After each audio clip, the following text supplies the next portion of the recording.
You said you didn't play high school basketball? I didn't understand on that one. I was wondering if you could explain that one. Well, I graduated quite a few years ago, and I know, yep. In 1975, when I graduated, we did not have sports competing with other schools. Oh, So okay. no, I never played in a game at a Shazy against another school for basketball. That's why. Okay, gosh, I'm glad you explained that one. Because I was wondering. I'm saying one of the best players ever from our area, and she didn't play high school. So how did you get into basketball? My brothers, Ron and Wayne, were both terrific athletes at MAI, and we would go and watch them play every game. And of course, when you come back home, and we had a hoop set up, and we played in the yard. And I'm fortunate enough to have a ton of cousins that live around, and we were all so active in every sport. We didn't know if it was basketball, softball, volleyball. It didn't matter. We played everything. And between my junior and senior year, my mother told me I was going to go to a basketball camp, and I'd never been away from home, and I was kind of intimidated by that. Mm-hmm. So I went to the Poconos, and I was a day camper. I said, I'll go if I can be a day camper. So the beginning of the day, I would do my drills, and and I was extremely shy. And I would come home at dinner, and how was camp? Great. Tuesday, I did the same thing. And Wednesday, at lunchtime, when everybody went to lunch, and I usually kind of hid, there was a gentleman playing basketball, and I went up and asked him if he played one-on-one, because it was like me playing against my brothers. And the rest is history. I took off from there. I finished the camp most valuable player. Wow. And my brother Wayne always said to me, name me a girl that's better than you. I said, well, I don't know anybody that plays. He goes, well, there you go. And I kept that thought in my head through my whole career. Even when I went to the Olympic team in a sport I never played. Mm-hmm. That's amazing, too, and we'll get into that. Positive influence was tremendous around me. Yeah. Did you beat that guy that you played against? Yeah, it happened to be Casey Jones. It was wow. His Oh, you I played didn't him? know it. You played him one-on-one and beat him, NBA player. He must have loved that. Well, gosh. I'm sure he was thinking, who's this little high school kid? But yeah. Okay, well, I'm gonna skip a couple questions, and I want to get to that one question. Brianna Stewart, I'm sure, who you have the utmost respect for. Let's say you were playing against her. How would you guard her? It's an interesting question. The style of play today is much different. The girls are bigger, faster, stronger. I was 6 foot, and I was the power forward at Old Dominion. And when I went on the national team, I was a power forward. Mm-hmm. And luckily enough to play under coaches Mary Ann Stanley, and then when I went in the national team, I played for Pat Summitt. Mm-hmm. Really emphasized defense. And in my head, Pat Summitt said, if they don't get the ball, they're never going to be a threat. There you go. I love that. And my strong point was, you're going to cut across the key, I'm going to step in front of you, and you're not going to get the ball. So defensively, I mean, whether I came out of that game with a black eye or whatever, because I had many, that was my strong point. And that's something, Brianna is extraordinaire. There's so many great players. I know it. But you know what? You got to stay on it. Old Dominion used to have a defense called junk, and it was basically 4 in a zone and 1 just guarding the best player, and that's what you got to do. You got to keep the ball out of her hands. Were you the person guarding the best player, usually? Typically a forward, a power forward, or a swing guard, probably. Mm-hmm. But at Old Dominion, when you're winning the national championships, you got a lot of great horses in that barn. Mm-hmm. Okay, tell me about growing up in Chazy. Just, how was it? I mean, where did you live? Did you work on a farm? I don't know. I mean, I'm sorry to say that, because there's a lot of farms in Chazy. I grew up in Chazy in Route 9, right down from Giroux's Poultry. Okay. And luckily for me, all my cousins lived right around there. Mm-hmm. So if you wanted a baseball game, we had plenty of people to play. If you wanted a basketball game or at a 3-on-3 or a volleyball game, I had a ton of cousins that were all athletic. Mm-hmm. And even growing up, although I didn't play in any sports, Bobby, Jim, and Jeff Trombly. If you had a Trombly in your grade, you knew you were going to do well. So, and that was the big thing. That's, the guys were great. And Rhonda Trombly, a couple years younger than me, she lives a quarter mile away. We hung out a lot. I mean, you rode your bikes. You if we had softball practice, you rode your bike to practice. You made your own fun, and it was outside, and it was fantastic. My parents got us into skiing at a very young age. We skied a lot. And we were active. And whereas today, the kids, because I train kids. Okay. I'm a baseball pitcher now. Wow. You're only trained to be a baseball pitcher. No, I'm just saying. If a kid is a baseball pitcher, they only train to be a baseball pitcher. Whereas when we grew up, our generation, you played everything. Your body was balanced. You could do anything. You could step in anywhere. Whereas today, we see so many injuries because they emphasize one, whether it's golf, one side's stronger than the other, or tennis. You really got to get some cross-training in and a full balanced workout, I think, to cut down on a lot of these injuries. I agree with you on that. What was the question? Okay, your biggest local influences. And first of all, are your parents still alive? My parents are not. I lost my mom a year ago. I had her in here at my house for hospice, unfortunately. Fortunately, I retired to take care of my mom. And I say, unfortunately, I retired, but my mom made me retire. So, hallelujah. Yeah. So I lost my mom a year ago. I lost my dad 10 years ago, and he was the Sheriff Russell Trombly. Oh, yeah. Yep. Were they two of your local influences, or are there others, too? Well, my dad was very athletic, and all of his brothers were very athletic. And I think that's why, as a whole family, we used to go down to what was called the Cedars off of Route 9, and we'd get together every weekend, and it was volleyball, and it was horseshoes, and it was running to the lake, and it was swimming. So we just grew up in an atmosphere that was healthy and physical, and it just kind of progressed from there. I train kids now knowing my background, that I didn't really have competition till later in life. I train kids now, and you either have the it or you don't. You're either going to have that killer instinct and want to win, or you don't know how to win. I love that. You don't know how to finish it because you've never been challenged or believe in yourself. So, I grew up in that environment, and it was just once I came out of my shell and knew I was playing against other girls, I was pretty physically, I'm 6 foot. I'm not small, so I was aggressive. So I progressed quickly. Wow. Your biggest... If that makes sense. Yeah, it does. Your biggest non-local influences, and I have a feeling I know one of them, or two of them. Oh, you do? Well, tell me who they are. I think Pat Summit is one of them, and I'm pretty sure Nancy Lieberman is the other. Biggest influences? Yeah, I could be wrong. Non-local. Oh, non-local. Yeah. I would say, here's my take on Pat Summit. When I played at Old Dominion, University of Tennessee was our biggest challenge, and Pat Summit was the coach.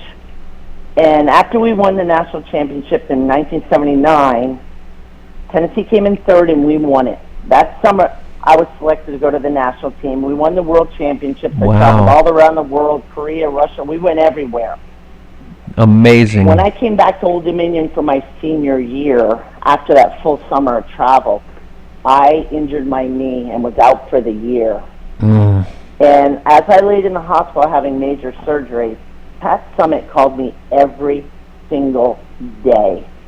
And she explained to me she had a knee surgery before the 76 Olympics. And just how to persevere, how to get through it, how to think positive. My career's not over. I'll come back. But just somebody that had your back the whole time. And even when I played for her, at night she would speak to us, and maybe 9 o'clock at night before we had to hit the bed. You wanted to jump through a wall for her. She was that inspirational. That's the type of person she was. But she could shut that off and say, Jan, I'm here for you. What do you need?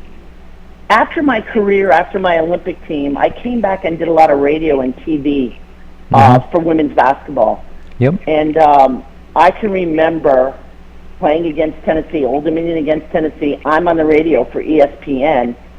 And before the game, Pat Summitt turns to me and looks at me and waves to me. And the guy I'm working with says, "Who are you waving to?" I said, "Pat Summitt just waved to me." He goes, "You don't know her."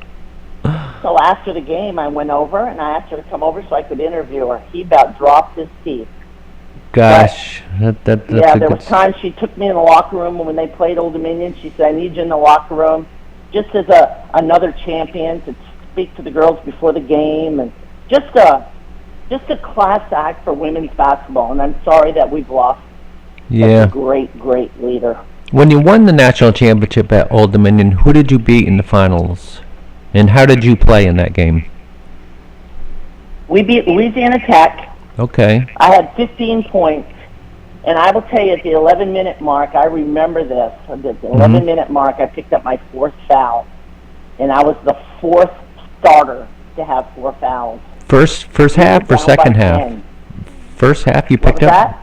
Was it the first half? Second half. There was the second half. There was 11 minutes remaining in the second half.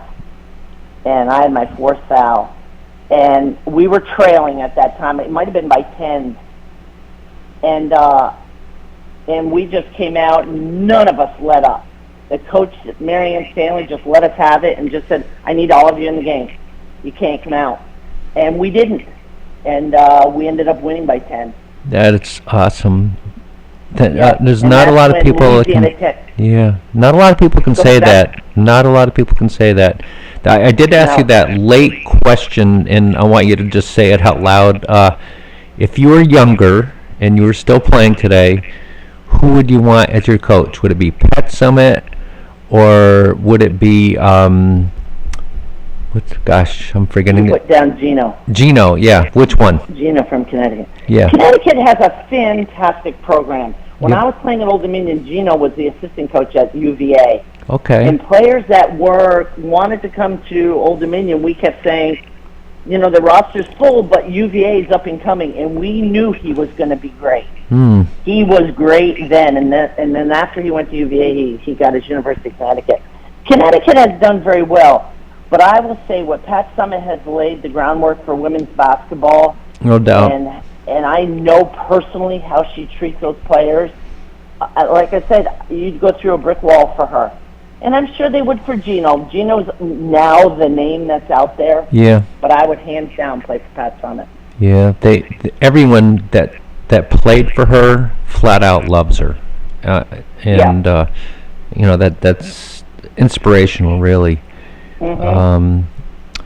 Do you still stay in touch with some of your Shazy friends at all? Are there any that, other than your relatives, is there any friends that you had? Last year when I lost my mom, she left the house to my siblings. There's 5 of us, and we've decided to keep the house. And so I pretty much go up there now. Like last year, we went up in May, and pretty much in and out of there most of the time till October. And my sister and I have decided that that's where we want to be. I was home at Christmas time. I was invited to the Alice T. Minor Victorian Christmas party. Everybody there I knew and I grew up with. I mean, how great is that? That is great. It doesn't get any better. I was there in October when the Orchard celebrated their 100th year anniversary, and everybody. The Drews have done a tremendous job in Shazy. And you're welcome. You're all family, and you feel that when you're in Shazy. So will I go back and stay there? Absolutely. I don't know about winter, but absolutely.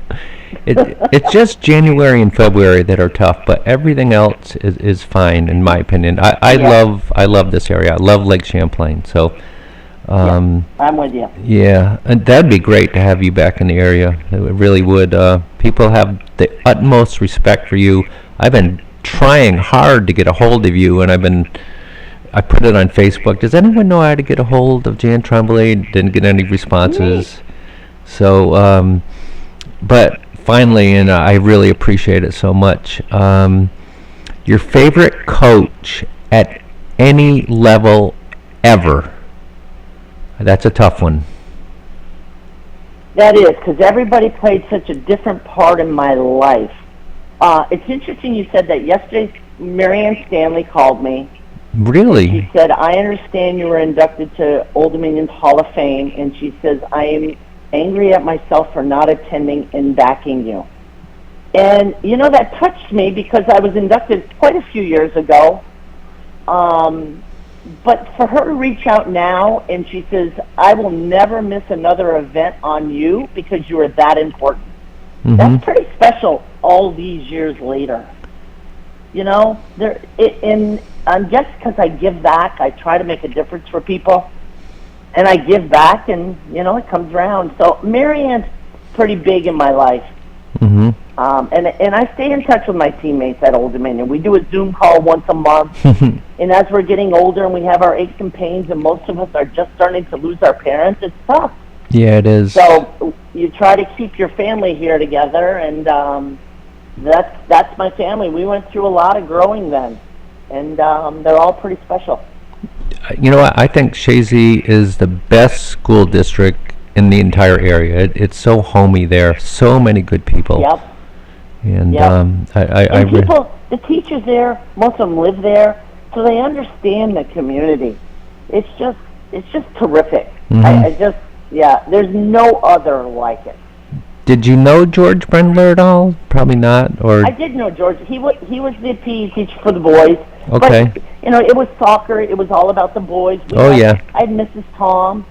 And Judy Bayshard came in right after I graduated, and she did a tremendous job for the girls' side. What a nice person. But I had already graduated. Mm-hmm. So George Brendler's terrific. And at 90, matter of fact, when I was home in September, I sat with him at a soccer game. And we talked a lot about the history and where the sports have gone and all the facilities they've built. And it's come a long way, and it's great that at 90 years of age, I see him walking because I'm a biker. I bike everywhere. Mm-hmm. I see him walking every morning. He's active. What a great representation he for is. our area. I want to get him on my show with Rob McAuliffe together, because those two together will bounce off each other. And so how did you get involved in team handball? How did that happen? Interesting story. So I was on the national team, and my goal in life was to make the Olympic team.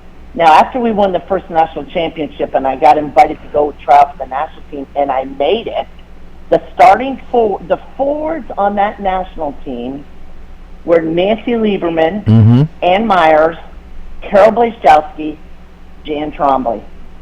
Wow. Ann Myers was my roommate. She played for UCLA. They won the national championship the year before us.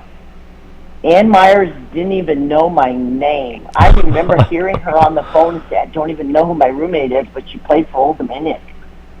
So, you know, somebody coming in that green and I made a name for myself was pretty awesome. Mm-hmm. So, anyway.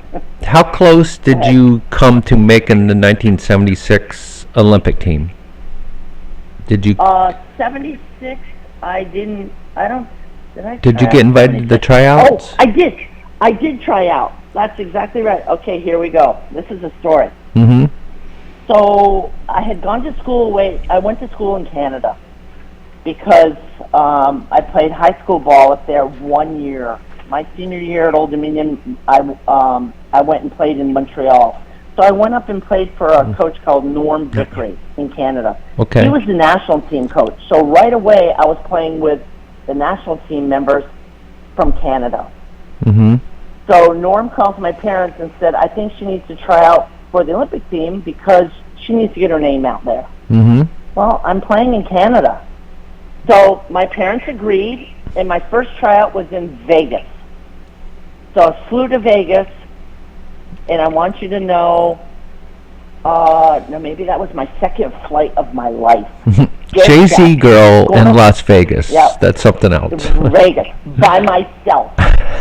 Now, never traveled before. I mean, other than with my family, we would, travel. But so I go to Vegas, and my tryouts at UNLV. I come out of the airport by myself, mm-hmm. and I got to get to the hotel. I walked there. I walked to the hotel, and then once I got to the hotel, there was some other players from all over that were trying out. So I'd get a ride to the gym from there. But I can remember going through drills and people in the stands were betting on who was going to make it. So there was maybe, I don't know, 200 of us there, 200 or 300 of us there, and just going through drills and they picked 5. Okay. They picked 5 out of the 200 or 300. I was one of 5. Were you really? So I got to the next step. I got to go to I went to Missouri, Central Missouri State. That particular coach was on the Olympic Committee selecting. So all the coaches came in. There was only 35 of us selected for the 76 Olympic team. So we're doing drills. They break me off, and it's hard for me to tell this story because it's going to sound like I'm bragging, but that's okay. It's a true story. At 68, we're allowed to brag. Okay. So they break us off, and I play Ann Myers. I have to play Ann Myers. I'm clueless on who she is. I have to play her one-on-one. And they break us off to baskets, and I beat her 5-0. Oh, my gosh. So the coach comes over and grabs me, and she goes, okay, play this one. Now I'm playing Pat Summitt, who was Pat Head. Yes, I know, yep. And I beat her 5-0. Oh, my gosh. So they pull me aside and said, you know, we don't know who you are or where you've come from, but unfortunately you're not going to make the team this year. But you're going to make the team, but not this year. So I was sent home. I was devastated. But at that point, because I knew I was that close, if you told me to go to bed at 9:09 and drink 9 glasses of water, I did it. I did everything I had to do to get to that level because I knew it was in reach. That's an amazing story. It really is. I can't believe they did not put you on that team. Well, the team was pretty much selected. I mean, when you've got, that was the first year women's basketball was introduced in the Olympics. You've got the Lucy Harrises, the Ann Myers. You've got the elite of the elite. And I think they just took me a little lightly, and I'm physical. I mean, I'm playing with the guys all the time. I'm playing with my brothers who were playing at MAI and were great. So, you know, it kind of took over. They probably never heard of Shazy, New York. That's probably why. No. But I will tell you, I'm going to tell you who knows of Shazy, New York. You ready for me? Yeah, who? 1984, I'm training for handball. And I never finished my answer about how I got into handball. In 1984, actually it was 83. I was training for team handball, and I was sent home because my grandfather died right around July 4th in 1983. Wow.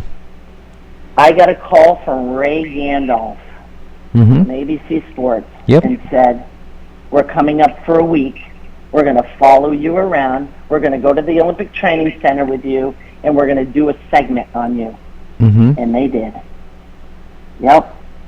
I'd love to see that. Is it on YouTube at all? No, but you know what? When I come home, I have it on a CD. Okay. I'll bring it to you. I'd love to see that. Definitely. Okay. Wow. ABC World News I was on. 6 o'clock, 6:30 news or whatever. Yep.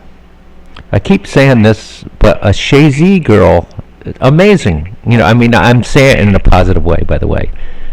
But no, I know. But that just goes to show you, any of us could do it. You got to be around positive influences. You got to have the opportunity, and you know what? Everything fell right for me. Yep.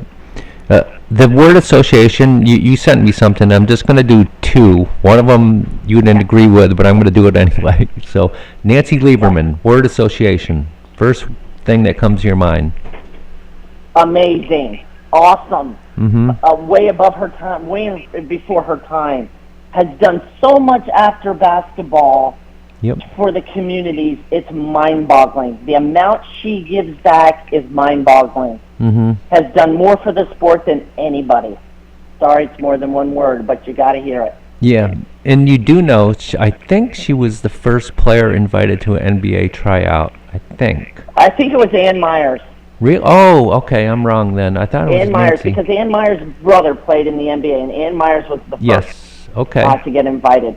Nancy did get invited, yeah. Mm-hmm. Okay. The other one is my favorite WNBA player and college player. I love this person, Sue Bird. Do you have any word association on her? I think she's. Sue Bird, I mean, I was calling games when Sue played. She's a tremendous leader. Mm-hmm. There's so many great players out there. Sue's done a lot for the game, but because I personally know Nancy, I know how she's given back. I mean, Nancy teamed up with, and I'm going to come back to Sue, Nancy teamed up with Pepsi, and 2 years ago, we were the 116th basketball court she put in an underprivileged areas. Did she really? You know, and people don't even realize it because it's areas that don't get a lot of press. But she's put in basketball courts, outdoor courts, so these kids have a place to play. You know, and I'm hoping a lot of players give back like that.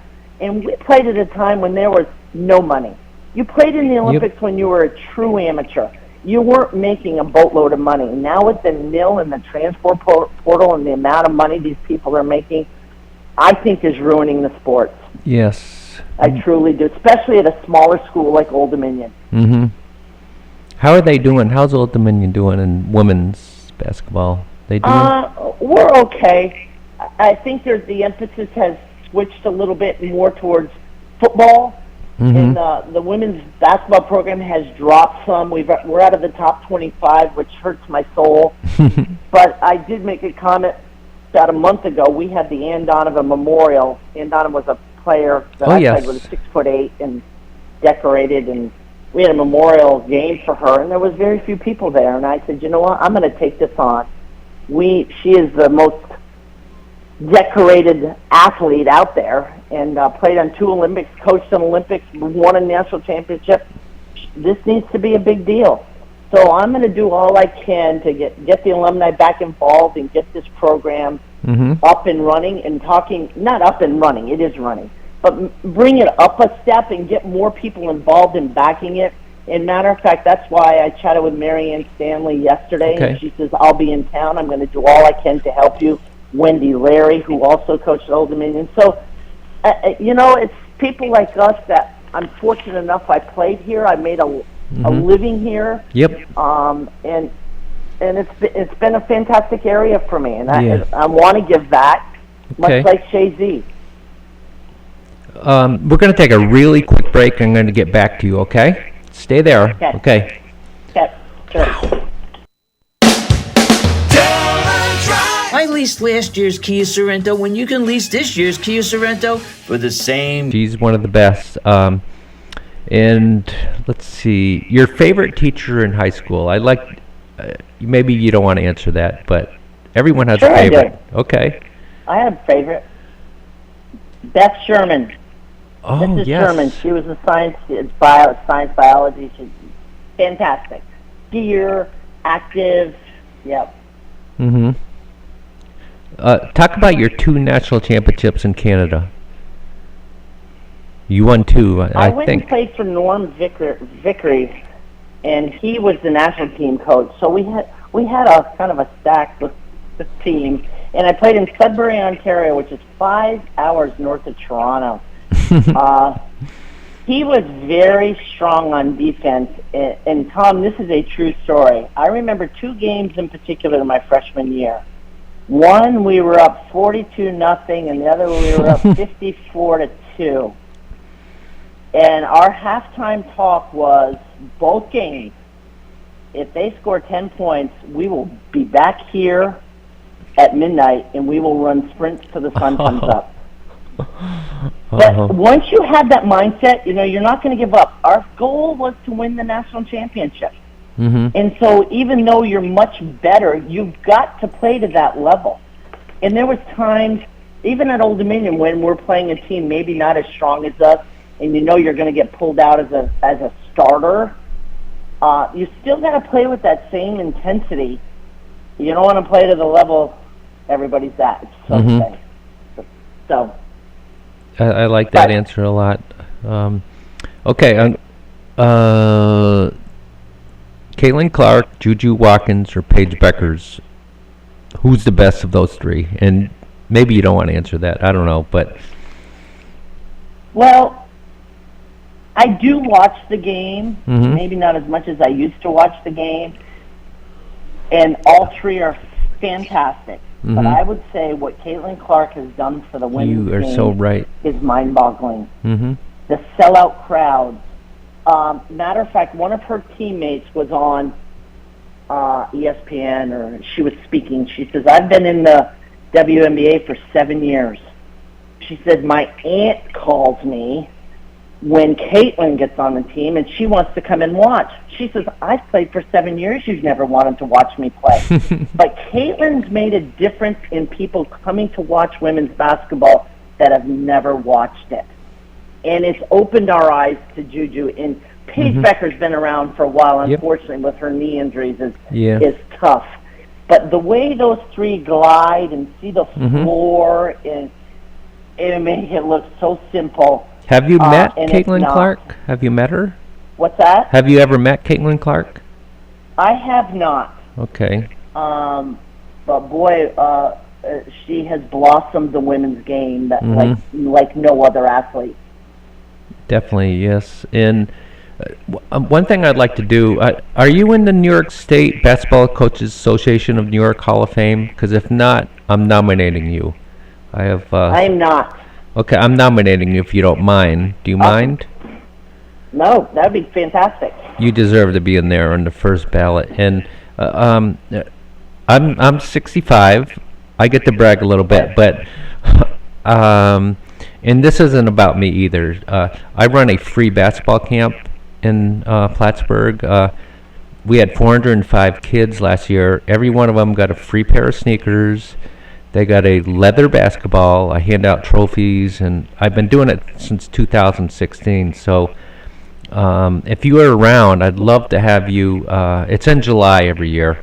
I'd love to have you as a guest I'll speaker. be there. Okay. Yep, I will be there. I'll help you out the whole time. That is. I would love to. Yeah, that is so nice of you. We have another Olympian that's waiting for us right now. Any parting comments you'd like to make? How fortunate I was to grow up in Chazy in the North Country, because family is a big deal. And although I'm down in Virginia right now, and I've been here for quite a few years, it's never like home. Mm-hmm. So I'll be back soon, and I'd love to help you at your camp.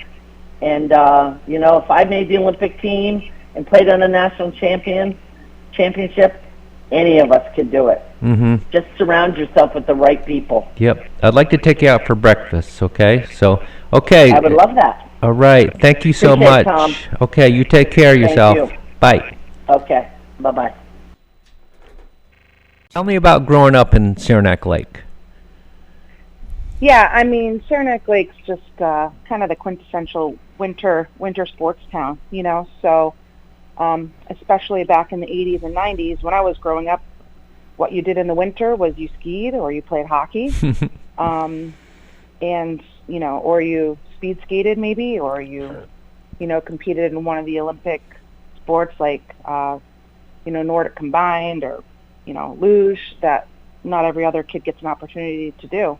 Mm-hmm. So, we were kind of like a hockey family from early on, and that's just what I did all winter. And my dad and mom would flood the backyard for my brother and myself, and that's what we would do after school until hockey practice down the road at the Civic Center, and then we'd come back with some friends for a few more shinny games, and that's what you did in the winter here. That's amazing. I love Saranac Lake. I think it's more beautiful than Lake Placid. Oops, maybe I shouldn't have said that, but I really do. It's so homey there, and yeah, it really is. It's an amazing community, and it's the people and the culture that they really, the healthy living, and they're there for each other, and it's just it's the people that kind of spur that on year to year. Mm-hmm. The people that are listening, I even mentioned that you were in the which Olympics? 2002 Olympics. Where were they held? Yeah, 2002 in Salt Lake City. Okay, and you won a silver medal. Can you tell me about that game? Who you played and... Yeah.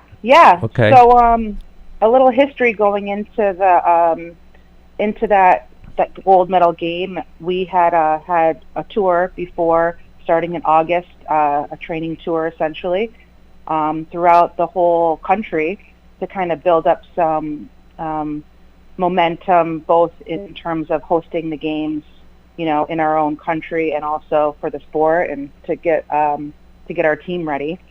Mm-hmm. And we had played Canada, I think we had played them 9 times throughout that August through until the Olympics started in the tour in different spots. We played in Joe Louis Arena in Detroit, and like packed stadium. It was like, we played at Chicago at the United Center. We played all over the country, San Jose, and got some great fans, great games, and really built up a rivalry there. And we actually we were 9-0. Oh my We gosh! had beaten them every single game. That's a rivalry too now. Canada. Yes, I mean, and it was then too. It was then too. 9 times. Oh my they gosh! We had won the last Olympics, but they had won the last 3 World Championships. So it really every game was a 1-goal game, but we really felt like we were the better team. Mm-hmm. And going into it, we had a lot of confidence. We had a great, run up in the preliminary games. Mm-hmm. Were you overconfident, you think? I don't think we were overconfident. I think what happened is we got in the game, and Canada was they're always like a physical team, but in that game particularly, they were pretty dirty, and they took a lot of penalties, like justifiable penalties. Mm-hmm. And that was their game plan. plan. Our power play could not get it done. And part of it was that our coach Ben Smith, great coach, like hockey genius, but his theory was, I don't care if Canada knows our power play, you just have to do it better. Like if you execute to perfection, they cannot stop our power play. And it just wasn't working. They knew the plays we were looking for. They knew our setup. We couldn't get one in. I think we had like 4 power plays where nothing was dropping. And so that really kind of changed momentum and gave the Canadian team a big boost. Gosh. And then we hadn't played down against them all, from August to then. So we hadn't been in that situation as a team, crawling out of a hole. And so we, I think mentally, it was more mental probably than physical, to be honest. We held our sticks too tight, and we tried too hard almost, if that makes sense. Yeah, it does. Yep. Yeah, we weren't playing loose and relaxed, and we weren't playing our game. And then, I just remember sitting on the bench. I wasn't out there the last, 30 seconds. I was on the bench. I remember looking at the clock ticking down and just being like, what else can we do? There's nothing else you can do. Mm-hmm. It probably still doesn't sit well with you, probably. No, it's the hardest game I've ever played, obviously, and it's a feeling that doesn't go away. But I will tell you that obviously, in a team event like World Cup soccer, hockey, you win the silver, but you lose the game. So like in most Olympic sports, like gymnastics or like luge, like you win a silver, like just straight up. You're not like losing to someone in that moment. So you've lost a game, but then you've won a silver medal, which is amazing. Yes. And so I tried to remember that on the blue line. I looked up and I could see my parents. Like I had spotted them in the stands, and I could see that they were obviously upset for me, but they were still beaming with like so much pride. Where is that silver medal now? Salt Lake. Oh, sorry. What was that? Where is that silver medal now? I keep it at home. Yeah, just so that if people want to see it, it's accessible. And I'd love to see my it. kids Gosh. have all worn it around, and I've showed my school kids and different teams and whatnot. Gosh, that amazing. Talk about Northwood. Yeah, so I went to Northwood at a time when there was not a girls hockey team. There was not really girls hockey in our area too much. We had Larry Barney, who was a Lake Placid kind of legend, had started a girls hockey team called the Lake Placid Rockets. And so I played on that, but I also really needed to play on another team to up my level because I just needed to be challenged more as well. And so I went to Northwood because my brother had gone there, and when we went to talk to the headmaster and the coach, my parents said, "Can she play on the boys team here?" And they said, "Yeah, she's good enough to play. She'll play." Did you really? And they weren't getting that same response from the local high school. So, I went there, and I had a great experience playing under Tom Broderick for 4 years. He was an absolutely exceptional coach and an exceptional human being, and he really taught me to push myself and, that what I was capable of. Like his expectations were very high. He set the bar high for everyone, not just me. But it really taught me at that, age 14, that I really needed to push myself to get to that next level. Wow. You played with the men? Gosh. That. Yep. And so we had two teams at Northwood at that time. We had the junior team, which was like the premier team, which was the highest team. And then we had, at the time, we called it the high school team, which we played basically in the local high school league. So we'd play against Saranac Lake, against Lake Placid, against Seton Catholic. We'd go over to Vermont a lot and play like BFA in those schools. The boys teams? You would play the boys? Yeah. Oh, my gosh. Yeah. Yep. Because Seton Catholic or St. John's was pretty good back then, and I remember Seton that. was one of our biggest rivals. We'd play them twice a year, and those were always great games. Yeah. In fact, one of my friends, Greg Facette, his daughter played 4 years at Northwood, and now she's playing. She's playing at Plattsburgh State now. Very quick, very nice girl, and. So I'm not sure if you know her, Ella. Yeah, I remember her. Yeah. I remember her watching her play at Northwood, actually. Yeah. So she's at Plattsburgh State, and as you know, Plattsburgh State has a very good program there. Sure do. Yep. Sometimes I have a sense of humor, a little crazy sense of humor. So be ready for it, and I kid around a lot. So I have to ask. Let's see, where is that question? What's your reaction when you talk to your teammates? I mean, like if they say something a little negative, how do you handle that? And I doubt if they did say something negative, but that might be do you understand what I'm saying? Like as a player, if I had a negative as a player, teammate? yeah. Okay. I always took the mental aspect of the game very seriously. Our Olympic team and all through the national program, even junior national program, they had, we worked with different mental coaches, and I always took that very seriously. Visualization, self-talk, and so I could care less what anyone says in the locker room if it's negative. I kind of like get into my own I like space. that. Like I think if the stalls, I was in my stall, and we didn't have like AirPods at that time, but I would just get into the music, and my self-talk, that's what I heard. What type of music? I have to ask you that. What do you like? my pregame, I had like a pregame mix, but like Eminem, Lose Yourself was on Oh, that. yeah. That always got me going. Mm-hmm.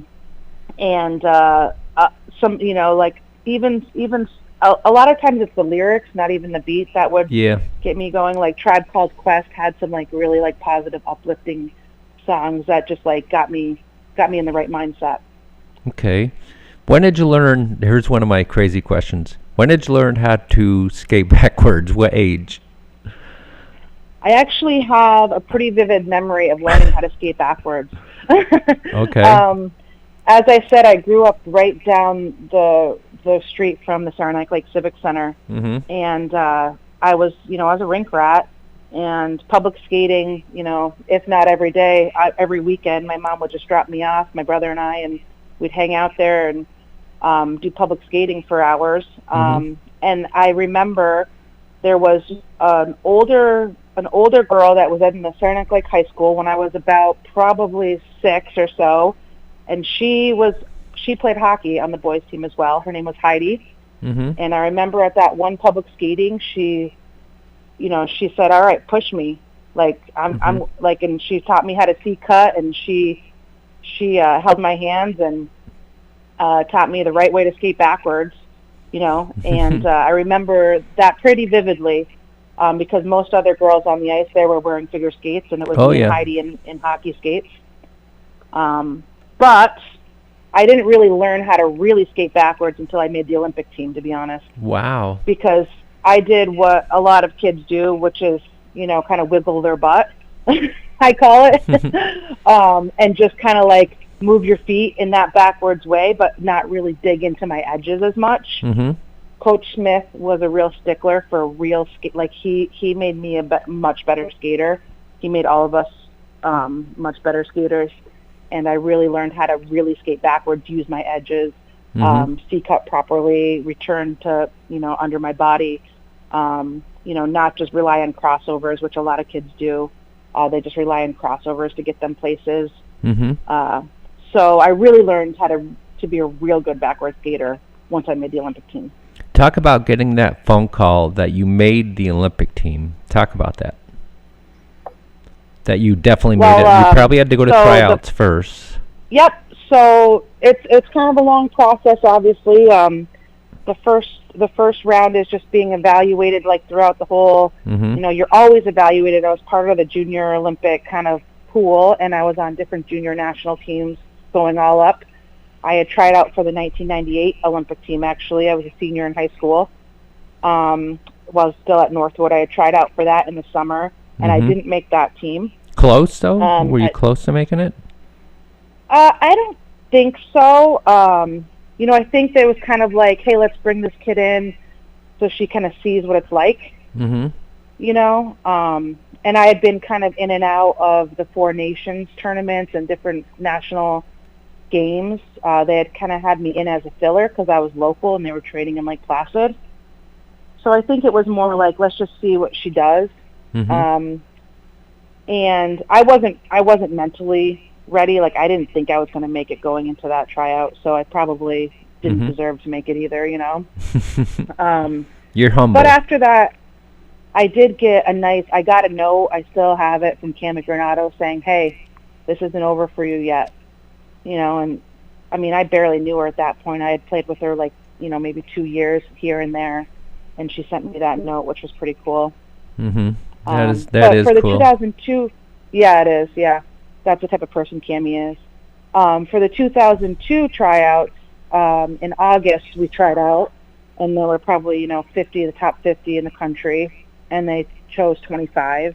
Mm-hmm. They had us all after a week training camp in a room at the Olympic Center, and Coach Smith walked in. The tension, you could cut it with a knife, as you can imagine. All the players were inside. All the parents who were at the training camp were like in their cars in the parking lot, or you know what I mean? Like, just like waiting. And he just read off the list alphabetically. Wow. And actually, a good friend of mine who was trying out, her name is Kathleen Koff, and so it's C-A-U. And so she was right before me, and I heard her name, and I was just like shocked, but also like excited for her. And then I Mm-hmm. heard my name, and it was, it was pretty amazing. We It all, had to be. it's hard, because then you're like hugging kids that didn't make it, and Yep. but yeah, I remember going out to the parking lot and calling my parents and letting them know I made the top 25. Did you and then celebrate? it wasn't over. Did you celebrate a little Yeah, bit? we celebrated. Yep, we celebrated for sure. It felt so good. It was a lot of work. I had moved to Boston over that summer. Mm-hmm. Actually, I lived in Providence and trained in Boston. Okay. With a guy named Mike Boyle, who was the Boston University strength and conditioning coach at the time. He had set up a training program for any kind of any women. He was like really the forefront of women's hockey training. So he had a great program set up for us.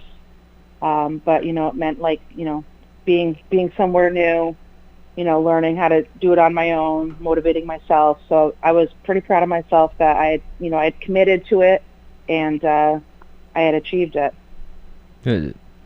2002 Olympic team, Saranac Lake. That's just such a nice story. Okay, I have to ask this.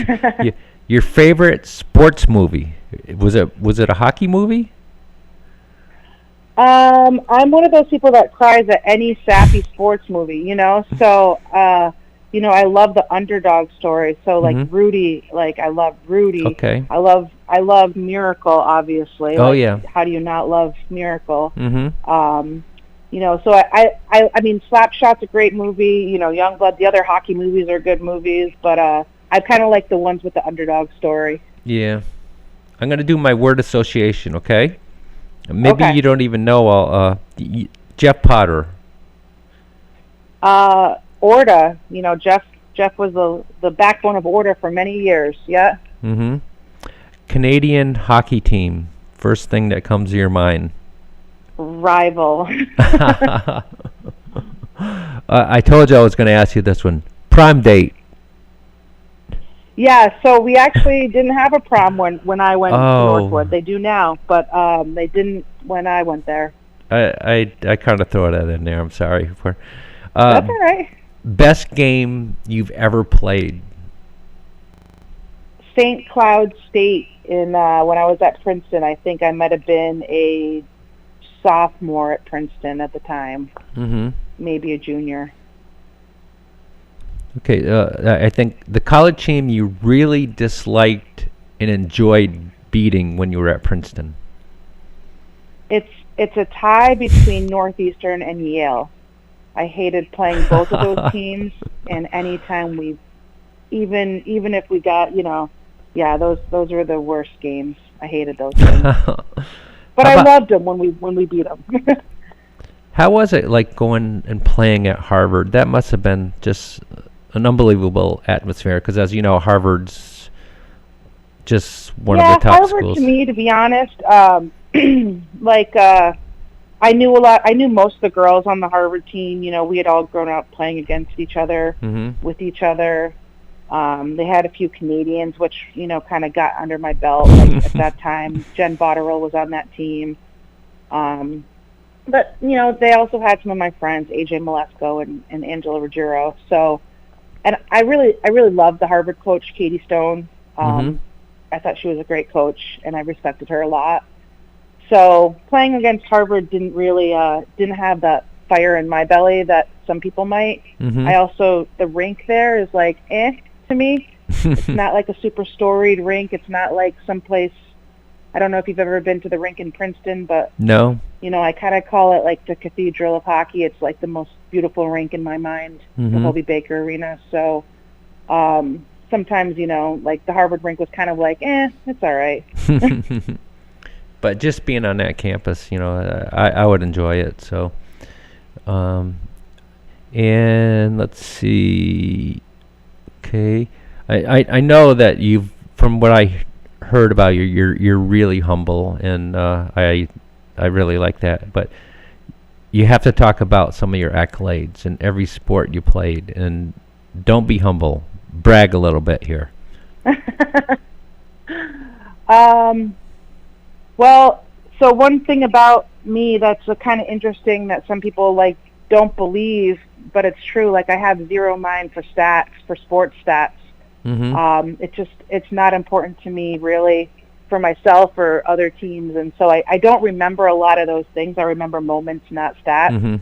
But I will tell you a couple things that are kind of interesting. So when I was 14, I actually won the Junior National Speed Skating Championship. Growing up, I also speed skated as well as played hockey. Mm-hmm. And at the Lake Placid place? Yeah, at the Oval. Yep. Yep. And so that year we went out to the Oval out in Roseville, Minnesota, and I won the national championship for my age division there, which was pretty exciting. That is. Yeah. Again, and then Lake. After that, though, I had to make a decision between hockey and speed skating. So I chose hockey because it's a little bit more fun for me, you know. Mm-hmm. I'm going to tell you a really quick story. Yeah. Really quick about, I don't like talking about, because this is about you, not me. But my very first date with my ex-wife was skating in Lake Placid, and I was the very worst skater in the world. I don't know why I picked that. I was falling all over the place, and I'm saying she's not going to like me at all. And she was a good skater, and I don't know why I did that, but just wanted to throw that out there. I don't know why I picked that. It is a beautiful place to go skating, and it's I would say it would be a great spot for a first date. It's a beautiful backdrop. The Oval is absolutely gorgeous. So yeah, I don't blame you for going there. Okay, let's get some departing words on really anything that you want to add about, maybe talking about your parents. I don't remember if I asked you that. Are your parents still alive? Yep. Great. Yep. Did they still support you, huh? They follow my kids now, around to the different hockey rinks as well. Of course, they're playing hockey, huh? No basketball players, they huh? both play hockey. Yeah, no. Okay. I mean, they could do whatever they wanted to do, honestly. Like, we let them choose their own path, but they both like hockey. And, okay. Yeah. That's great. Of course, it's. I love watching hockey. I really do. And again, I can't skate at all. So, but it's great having you. I can't believe a silver medalist from Saranac Lake, New York. People don't even realize it, Andrea. They really don't. And that's why I wanted to have the show. People don't realize that we had actually more than 4 Olympians, but I have 4 on my show today. So I'm very impressed, and you take care of yourself. I really appreciate. I know you have to be somewhere soon, and drive safe, okay? And hopefully one day I'll meet you. I don't know. We'll see. Okay? Yeah. Well, thanks for having me on and for doing the show. And a special hello to Tom Clark. I know he's listening. He's one of my colleagues. He said I'll hear you on Saturday morning. So. Okay. Okay. You take care. All right. Thanks a lot. Okay. Bye. He's from Saranac, New York, which is amazing. Another Olympian.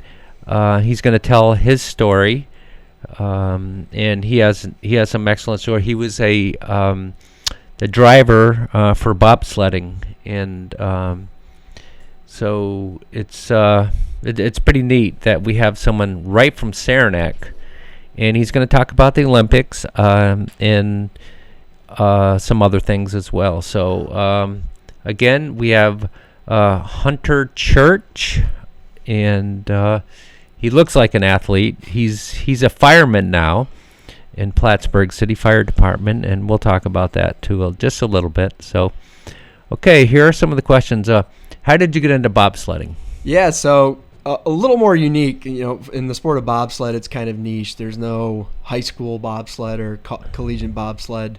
So we actually end up getting a lot of transplants from Division I sports like track and field, football, who are kind of looking for a continued outlet in sport. And for me, my dad was a bobsledder in the 1980s. What's his name? Tom Chruch. Okay. Yeah, he's from the Plattsburgh area, was living in Saranac Lake, and was a welder, and by a happen chance, someone asked him to take a trip, and he got hooked. And then before that, actually, my great uncles, Tommy and John Chruch, both passed away in World War II, but they were bobsledders up on the old 1930, 1980 Olympic track as well. So third generation bobsledder. It was kind of in the blood from the start. My dad took me to Lake Placid when I was 7 years old. I took my first ever bobsled trip. And I remember it vividly because everything was really dark, and it felt like I was thrown into a trash can and tossed off the side of a mountain. But I loved it. I was hooked. And then when I was 12 years old, I started driving bobsleds in Lake Placid and never really looked back. Was it scary that first time?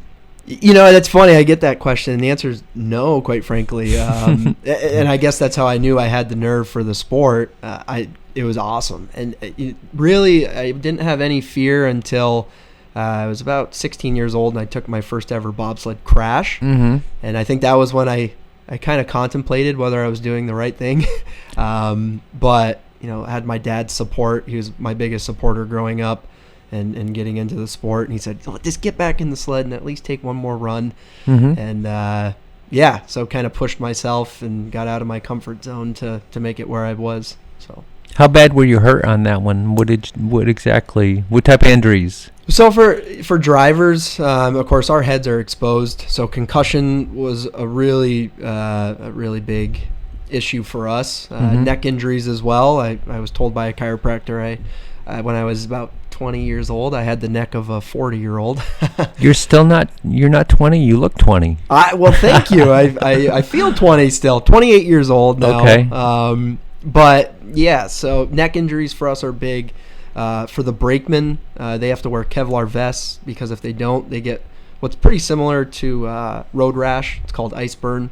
And it can be so severe they'll have to have skin grafts and so there's some pretty gruesome injuries for sure. It's a high octane sport. You know, we go 95 miles an hour. We pull 6 gravitational forces, and no seat belts. So. Talk about the Olympics. First of all, where were the Olympics that you were at? So I was at the Beijing Olympics, not the 2008 summer, 2022 Winter Olympics in Beijing. Okay. Yep. So we were in Yangqing, which was about 2.5 hours north of Beijing. That's where our host city was. Okay. And it was unique. It was the COVID Olympics, right? So we were, you know, we had to quarantine almost every single day. We were COVID tested every single day, and kind of limited for what the normal Olympic experience might be, I guess, whatever that is. Yeah. And I think you told me you guys didn't have a good run. Yeah, so tell me about it. So two-man was quite honestly a complete catastrophe. You know, I always kind of prided myself as being a four-man driver, a little bit smaller in stature for a bobsledder, so I did really well when I had 3 powerful guys behind me. I had some pretty good starts. We broke a start record in St. Moritz, but on the two-man side, we had to push a pretty heavy sled, so a little slower at the start, which hurt us at the Olympics especially. But really the biggest detriment for me was I had a pretty severe injury at the start of the Olympic season. Luckily, not to get too graphic, but luckily I kept my big toe on my left foot. Gosh. So I had 8 weeks in a walking boot and on crutches, and got cleared just in time for the start of the World Cup season to qualify. But because of COVID and kind of the uncertainty of things, I missed about 40 practice runs at the beginning of the season for the Olympic test event. So that kind of put me at a disadvantage on what was really one of the most technical tracks I'd ever drove. Tell me, when you lined up at the Olympics as a driver, you're ready to go. How nervous, and I think I already asked you what went wrong. Well, quite frank, it's funny. I was not nervous at all for the races. And really, the most challenging thing was I was just trying to think of, all right, I'm going to try and execute this corner. This is where I'm going to gain speed. But it was one of those tracks where when you finally got something right, it just compounded and you made a mistake in the next corner. So that was where it went wrong in the race. But the nerves actually only hit me on the first day of training. I walked out to the line, and they were kind of pre-testing all of their camera systems and everything like that. And all of a sudden, there's these huge cameras, and all these camera crews are all over the place, which wasn't too abnormal from the World Cup. We still had camera crews for that, but that was when I was like, holy smokes, this is real. Yeah, good. Okay. Wow. Talk about you guys, and you told me you won the World Championships? So, sorry. That's amazing. So, not World Championships. We won the World Cup. So, World Cup. A World Cup in Winterberg, Germany in 2022, which was ultimately what qualified me for the Beijing Olympics. And then we had another World Cup bronze, which was in 2020 in Innsbruck, Austria. And then outside of that, we were fourth at the team event at the World Championships in Whistler, so just off of the podium, and a top 6 finish in Junior World Championships in 2018. Tell me the Olympic team on the bobsled. Tell me all was it 4? Yeah. And all. Tell me their names. Yeah. So Josh Williamson, he was like my Randy Moss, to my Tom Brady. Oh yeah. He was my right hand guy for most of my career. He was former Division I lacrosse player, actually. Went to Mercer. Was from Florida originally.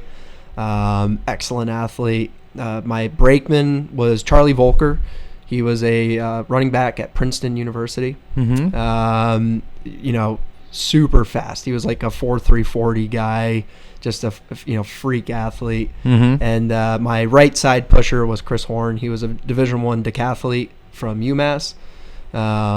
Again, just another really, really good athlete. He's actually now driving. He's switched over to the pilot seat, kind of took my spot after I retired, and will hopefully qualify himself for the 26 Olympics as a driver. So, do you stay in touch with those guys? Absolutely, yeah. Oh, if not every day, at least every week. And Nice. they're all competing now, so I try and keep up on, what's still going on in that world.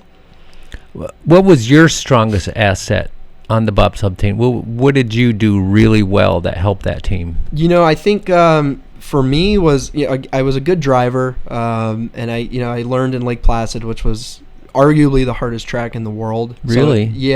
So Lake Placid and Altenburg, Germany, are kind of the revered tracks internationally, and so I had been driving Lake Placid since I was 12, and I think where that kind of compounded with my career was when I finally made the World Cup.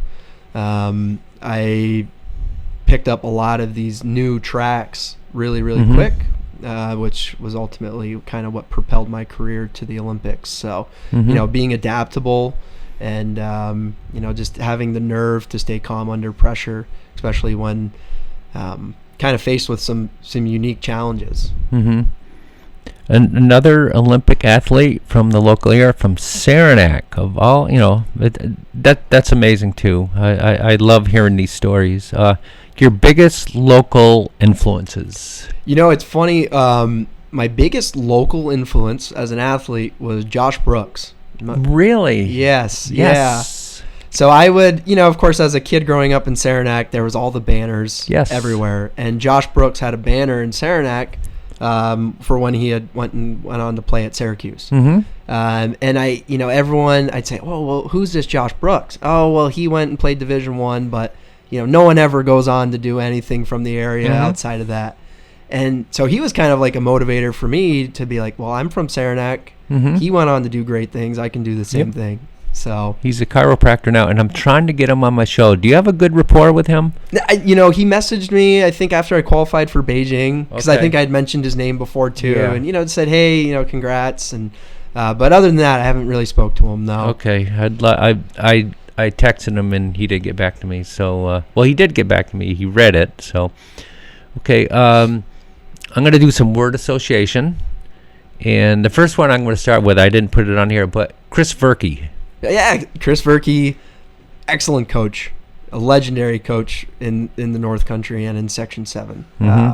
Propelled my career as a sprint athlete, which translated over to my ability as a bobsledder.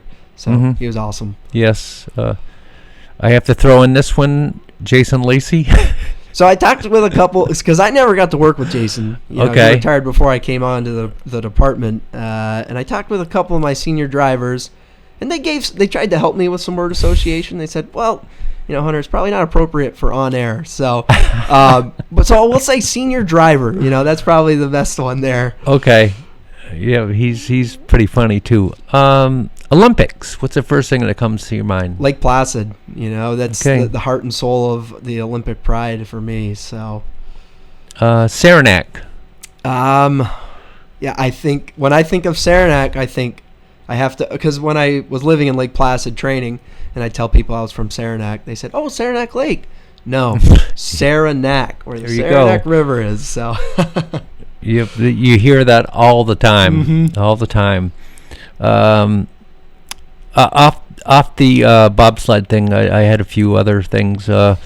Who's gonna win the Super Bowl?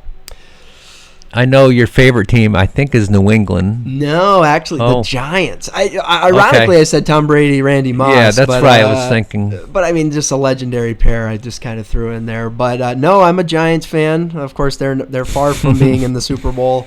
I would have to say, I'm an early favorite on Baltimore. Wow. Yeah. I think they're really coming on strong in the second half of the season. So I want to put money on it, but I'll be rooting for them going forward. You're from New York. Why aren't you rooting for Buffalo?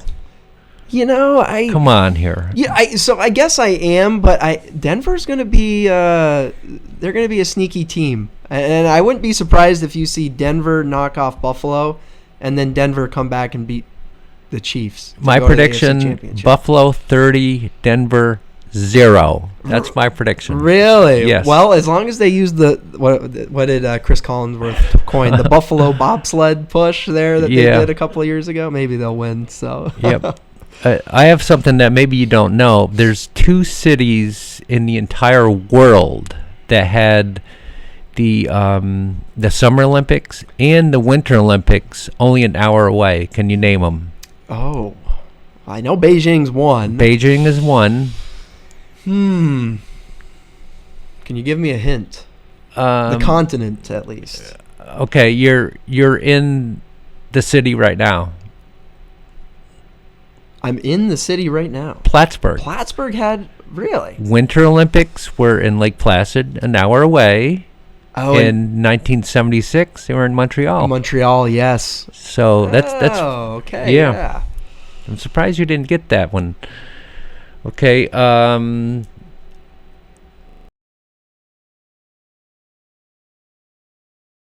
Brian Gay. Do you know Brian? I met Brian briefly as I came onto the job. Yeah, he was also there the first day of my interview. So I'd say he was the cool firefighter. He's a funny dude too. Yeah. A lot of good Yep. stories I've heard about him. I hope he's listening. If he is, no, I can't say what I want to say. But Craig King, do you know Craig? A brute. Yes. Yes. Lieutenant King's my lieutenant on my shift. So Lieutenant King's great, and we're trying to find a replacement for him because one day he'll have to retire, but I don't know if we'll find anyone as big and strong as him. So Mhm.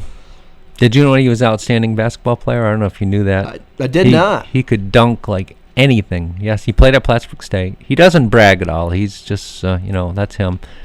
Fireman.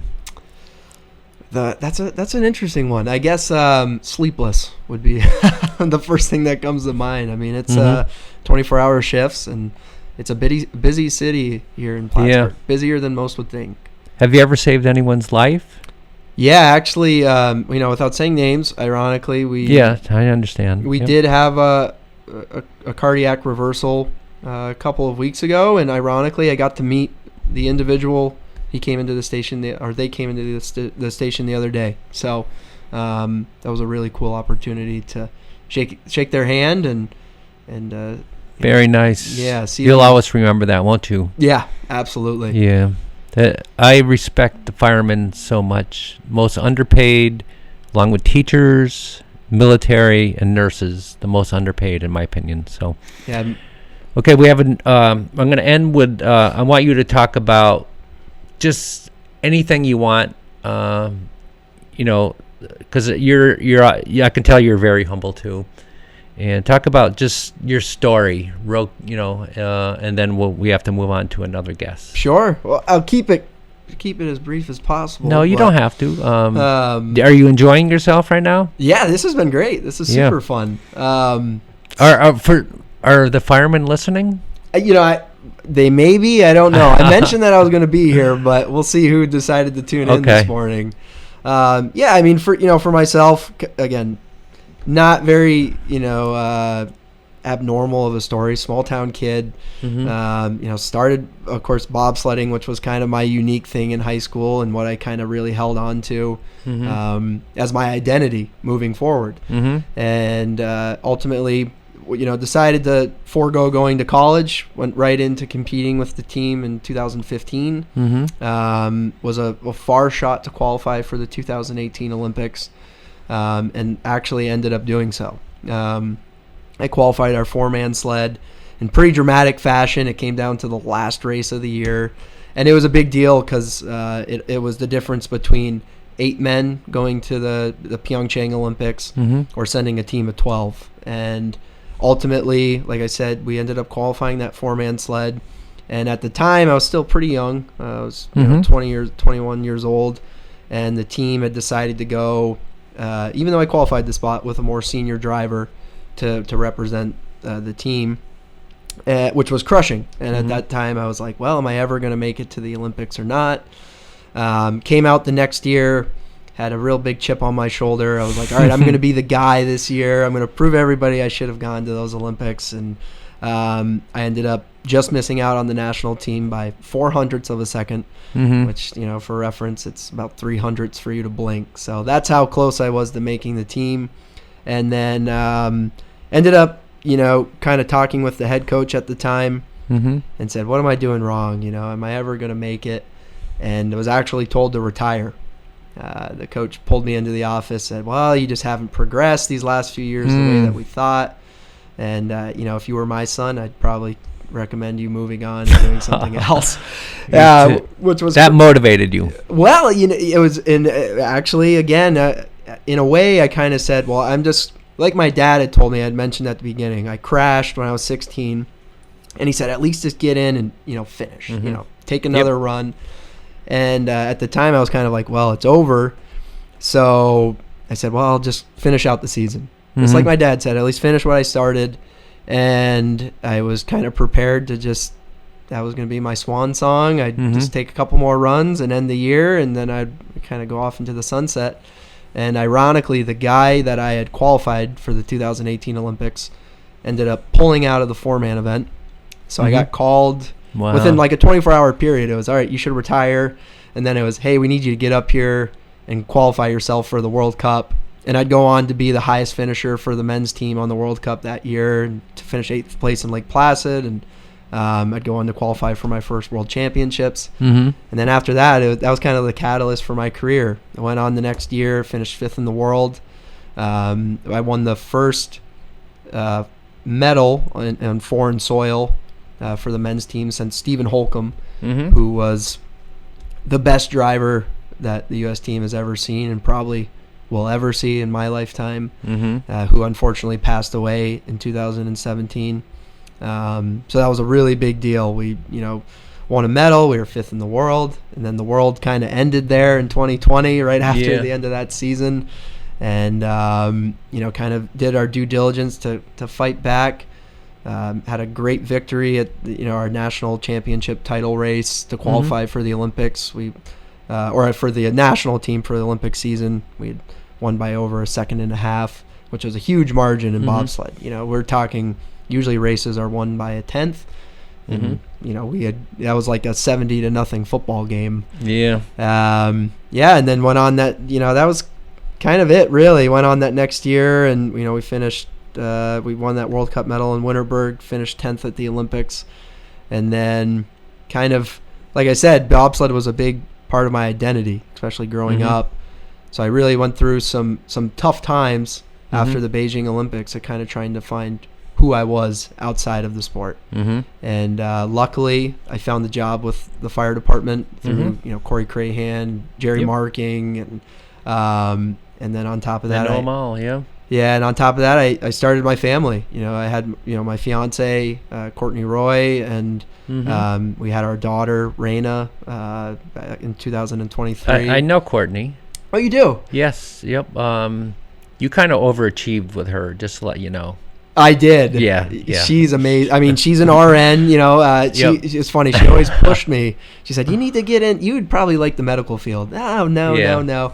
And here I am, a firefighter and EMT, and she's amazing. Do you still have a tire from the Olympics? You saved some of the stuff that you got? Any exchanges with any athletes? Or I do. I have quite a bit of memorabilia, I guess we'll say. There was a while there where that was all I wore. It was just my Olympic stuff, and then now it's kind of parked to the side. Of course, I got my nice warm winter jacket here, but that's all stuff that I think hopefully I'll be able to pass on to my kids and my grandkids one day. That's great. Okay, it's great to have you. Honestly, Hunter, I'm hoping. Can you stay around? I'd like to get a picture with you and I, but I have another guest though. Would you mind staying for this next guest?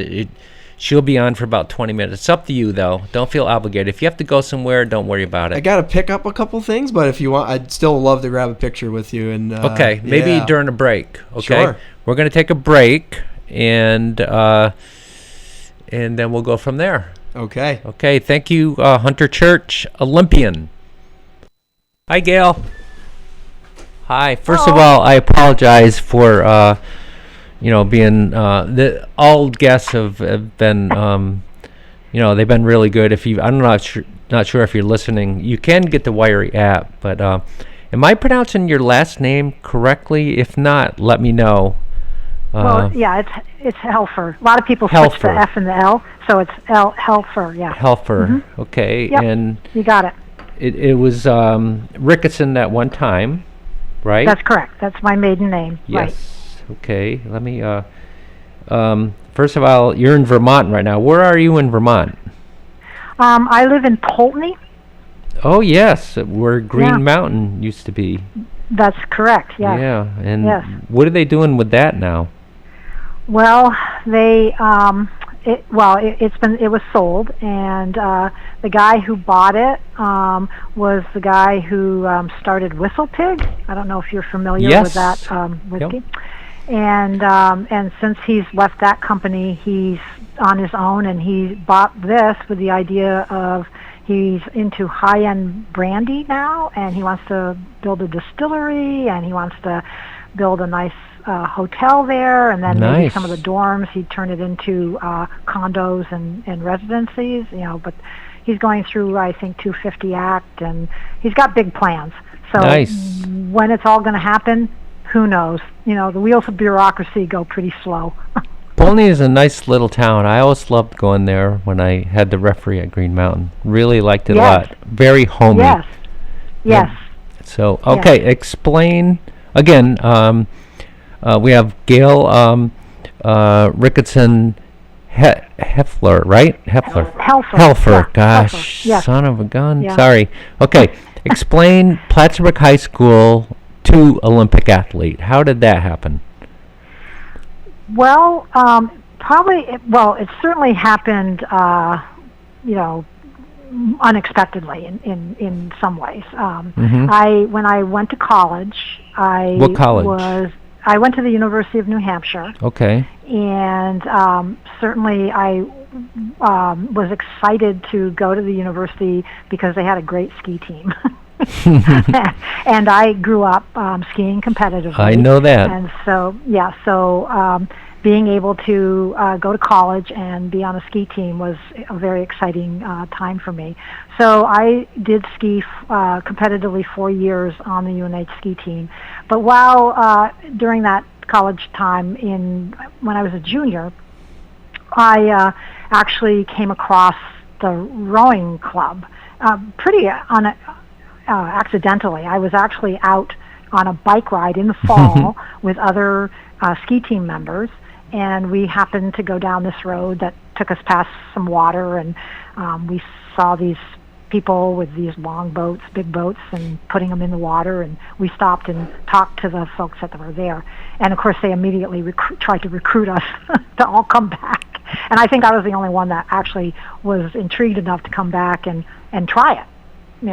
So isn't that that's crazy? kind of Yeah. that's kind of the real beginnings. I knew nothing about rowing. Never even seen the sport, heard about the sport until that moment in time when I saw it there. And it was a club sport, so it was it was very small. It was just getting started. There was a couple folks that lived in the greater area there, and they thought UNH should have a rowing team. Mm-hmm. And so they kind of put their efforts behind starting one. How did you get so good at rowing? I mean, here you are a skier. And yeah, well, basically what happened is then they had a coach, and he started training us where we'd get up in the morning and go to the athletic field house, and we'd lift weights and run stadiums. And I kind of just fell in. Even before that fall, I did a little bit of rowing. They put me in a boat and they kind of showed me how to do it, and it was like, wow, this is just so fascinating. And I can't say, I was very good at it. And then immediately winter comes upon us and you're off the water. So I just started training with the rowing team, and I figured that it was good for me anyway because I was still competing skiing. So here I was working out, 3 times a week or whatever it was, and then skiing on Fridays and Saturdays with the ski team, and so it all kind of fell into place. And so then in the spring of my senior year, I did some competition with the rowing team, and that's and again, women's rowing at that time, it was really, really in its infancy. I mean, it was just really starting. I mean, they had the first international teams were back in 69, 70 was the first time that U.S. had fielded an actual team and went to Europe and raced against European teams. So it was really, really new. And so when I went through my senior year, and I ended up rowing a pair. There was just not a lot of women. People who tried it just didn't stay. And I ended up rowing a pair with another woman. And we... What was that woman's name? Her name was Elizabeth Hills. Nice. And she went on to be an Olympian as well, and she went on to be a coach, a rowing coach, and had a very successful career as that too. So, but we ended up going together as a pair, and we went out to, at that time, the U.S. Women's Nationals, and that's where all these schools from all over the place came, and we met out I think it was out in California somewhere, and we raced a pair, and ended up second in our pairs race. And when they decided to field, at that time when they were fielding national teams, they basically took the winners of the national championships, and then you became the national team. Well, because Liz and I became second, we were selected to be alternates on the team. And so my first introduction to international rowing was as a member of the 1974 U.S. national team, and we went to Lucerne. Okay. Were you surprised finishing second? I mean, finishing second. Well, it was a small field of 6. I think there was only 6, all 6 of us. That's and it okay. was just a matter. Yeah, and it was just a matter of, I don't know whether we were surprised or, disappointed, whatever. I was more surprised that, I got a phone call asking me to be on the team. How did you handle that phone call? How did you handle it? Well, I said yes. I mean, they told me that I would be a alternate. I wasn't actually going to compete. I would be an alternate on the team, which was, but I said fine. I had the opportunity. I saw it as an opportunity to go to Europe, go on the national team, go to Europe, witness what rowing was all about. Mm-hmm. You know, at the higher level than just collegiate. Because again, you know, I was not University of New Hampshire, as I said, was a club sport. Mm-hmm. So, you know, we had a little bit of competition at a, you know, very lower level. But again, it was all so brand new. Yeah. So I really didn't know a whole lot about what the competitive rowing world looked like. Because I really didn't witness, I just had a little taste of it, Mm-hmm. kind of thing.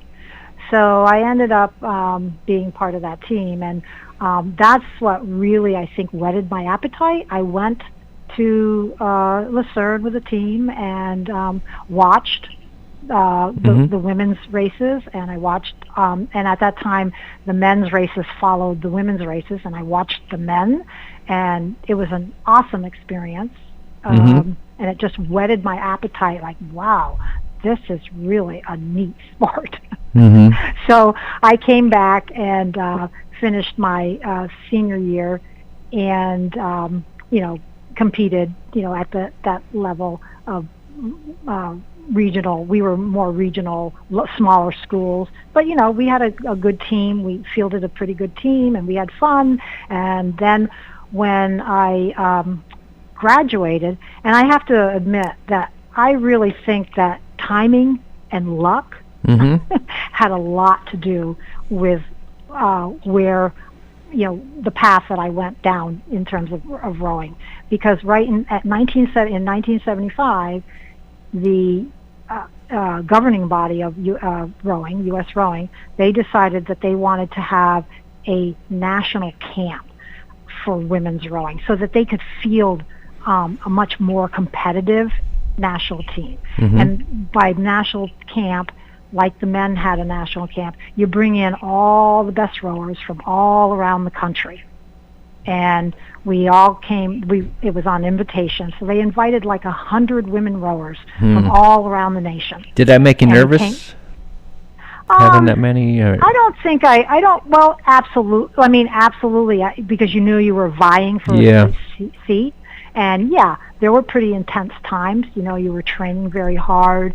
They were putting you through a lot of testing, and they wanted, you know, they were looking at all kinds of factors in terms of, you know, whether you were suitable to, and they just suitable to make the team, and then therefore they just it was all happened within like a 5-week period. So every week there were cuts.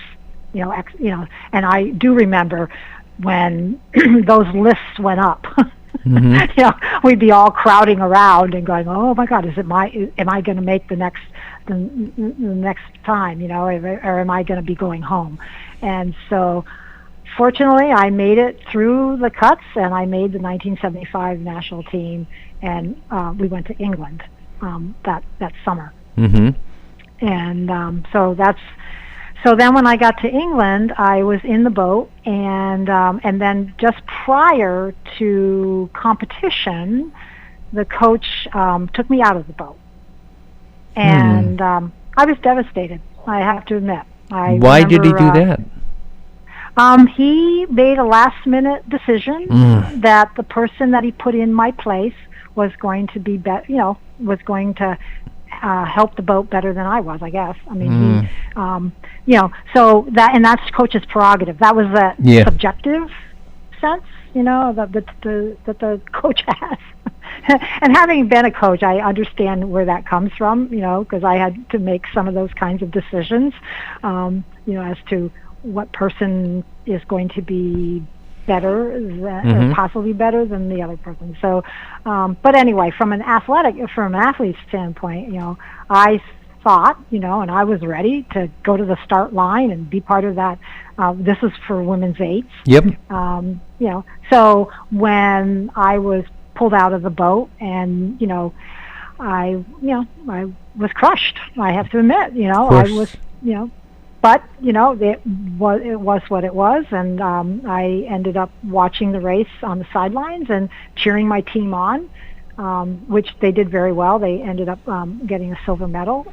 That's very admirable, by the way, very admirable of you to do that. It really is. Well, yeah, well, you know, but then again, I look at that time and I say, okay, there's a reason for everything, and that really lit the fire under me in terms of, because the announcement had already been made that in 1976, with the Olympics being in Montreal, that was the first Olympics that was going to have women's rowing. So I came back from that whole episode, and I had already graduated. I moved down to Philadelphia, and joined a rowing club down there, and I trained throughout the University of Pennsylvania, and I had to work, get a job to support myself. Of course. But the coach that was coaching me at the time, I said, look, I don't care. You put me on a training schedule that's going to put me in that boat for 1976. And so long story short, 76 rolls around, they, again, a national camp, you go through the whole rigmarole again, and I was selected, and this time I rowed the bow seat of the Montreal 76 Olympic team. That is outstanding. Women's 8. Did you win a medal? Yes, we won. We ended up with the bronze. Okay. Do you still have that bronze? Yep, I sure do. Yep. Yeah. We had to compete against the Soviets and the East Germans, and we actually were ahead for 50% of the race, but then they caught us in the last. They had a much greater sprint than we did, I guess. But anyway, but again, that was a good showing because, like I said, women's rowing was in the United States was really in its infancy, and so that really kind of put the United States on the map. Gail, do you have kids? Do you have kids? No, I do not. Oh, I was saying, let them wear that medal. I would wear that medal all the time. I'm not kidding you. Well, I have it here in my house in a nice bookcase, and it's displayed in the bookcase along with some other stuff. Do you ever let your brother-in-law John Zoran wear it? He's a good friend of mine, and I hope he's listening. Yeah, I know he is. Yeah. No, it's actually, to tell you the truth, I'll let you in on a little secret. The chain broke, and I actually took it, believe it or not, I don't know if you remember the lights. They had the jewelry store. Yeah. Well, I went to school with Greg, and I remember going to Greg, and he was working, in his family store there, and I came home, and everybody was handling it, and it actually broke, and so he was so kind to fix it for me, and then asked me if he could engrave it for me, and he engraved it. That's very nice. Did you have aspirations of making the skiing Olympic team? Were you thinking about that too? Well, no, not really. I mean, by the time I finished collegiate skiing, and I had already then turned my attention to rowing, and I skied. I did recreational skiing after that, but I pretty much left the competitive skiing behind. Okay. I didn't have. I don't think I really had. I don't even know how they picked the teams. Back then, but I certainly probably didn't have the various points, and you had to, and plus it was expensive. You'd have to travel all over the United States to go to these various qualifying races or whatever, and then you really got to, I guess, be picked up or seen by the coaches. So, but I basically had just left the sport behind from a competitive standpoint. I still ski. So, I know you do. It's a lifelong sport for me. I've never skied in my life, by the way. Just to let you know, never. Just played basketball. That's it. But yeah. The other question that concerning that somewhat is let's see. Okay. Oh, before I get back to that, what's your biggest local influences? Oh, I know what that question was. I know what the question was. It just came back to me. But did you ever see the movie that true movie about the rowing. It's called The Boat or something like that. Did you see it? It's a true story about the Olympics. Oh, you're talking about the men, Yeah. I have the book. I read the book.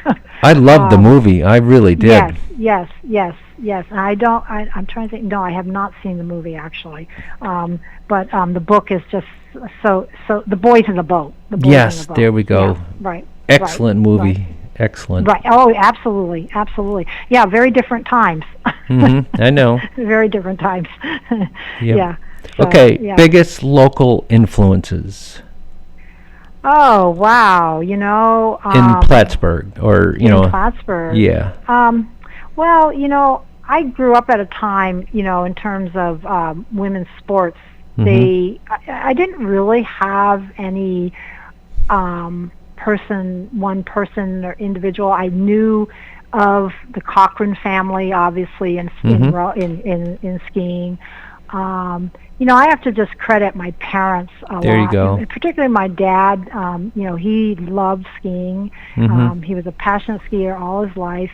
And he also believed in competition, and so all of us, both my siblings, my brother and my sister, we all started skiing very young. As soon as we could walk, we were on skis, and as soon as we could negotiate a decent turn, we were going through racing gates.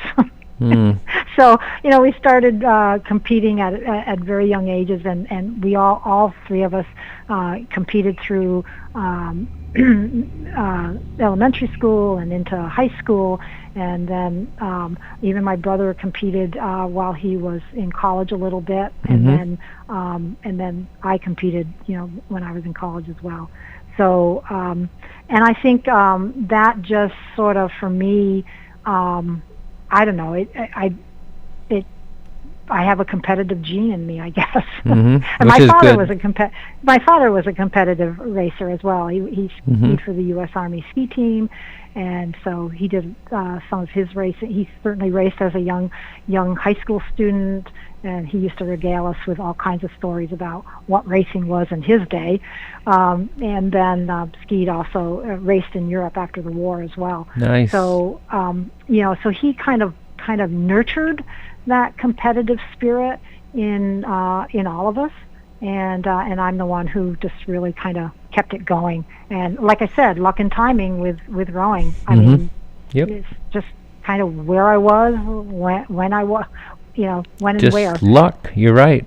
Biggest non-local influences. Non-local. You know, who really influenced you? I know I didn't prepare you for these because I sent them to you this morning. You know, I don't know. I don't know whether I can. I'd have to think about that a little bit more. Probably you know, some coach somewhere. So. Yeah, well, you know, certainly all the coaches that you know helped me along the way, believed in me, you know, helped me, but yeah, I'm just trying to think. I mean, again, a lot of the nurturing came early. You know, I had a great phys ed teacher who nurtured, you know, being in sports and being just physically active. Who would that be? I don't know. Her name is Jane Bacon. Oh, yes. Yeah, she was a great phys ed teacher, and she actually gave me an opportunity, which today I credit, you know, that again.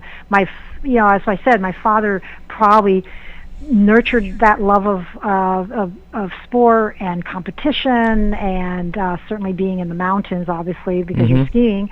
And Jane Bacon, she gave me an opportunity to be part of a girls and counselor training camp that was run by a good friend of hers on Lake Placid. It's no longer in operation, but I spent 2 summers in high school. I spent 2 summers there and got into hiking and and loving the Adirondacks, being immersed in hiking the Adirondacks, and ended up getting my 46. Are you really?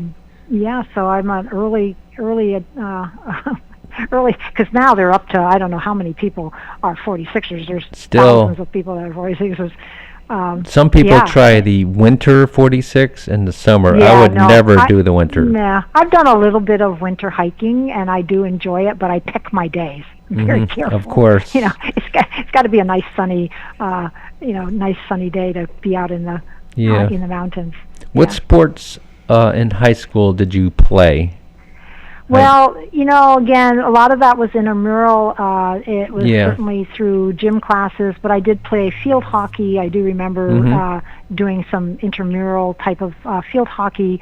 Did a little bit of basketball, a little bit of volleyball. None of those sports what I would consider I was very good at, or That's okay. certainly what. You were an But athlete, that's what though. was available. Yeah, so it was whatever was you did at that time. Because it's certainly high school sports and college sports are in a lot of ways different now than they were back then. Do you still stay in touch with some of your high school teammates and friends? I do maintain. Well, I do hear from a few. For actually one good high school friend. Right around Christmas time, and other than that, all the folks that I rode with in the Olympics, we did get together in 2016. They did induct the 76 Olympic 8 into the Hall of Fame, the Really? Rowing Hall of Fame. Nice. So we all got together and we were all remarking, "My God, it's been 40 years." We hadn't seen each other for a long, long time.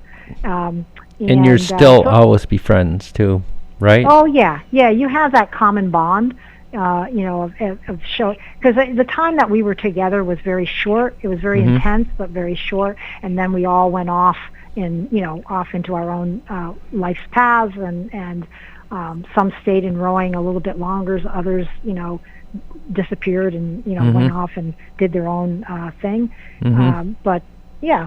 So we didn't really stay in touch. And then I came back. I left the sport for about 17 years and came back into it as a master rower. Nice. When I was living down in Washington, D.C., and I coached the master's rowing program down there out of Potomac Boat Club. And then and I've maintained, I have a very good friend that we connected. She was one of my master rowing athletes, and she and I became very, very good friends, and we still stay in close contact with each other Good. now. John must have told you I have a little bit of a sense of humor. I kid around. This will be my only crazy question I ask you, so be ready for it. And you don't even have to answer it. Who is your prom date?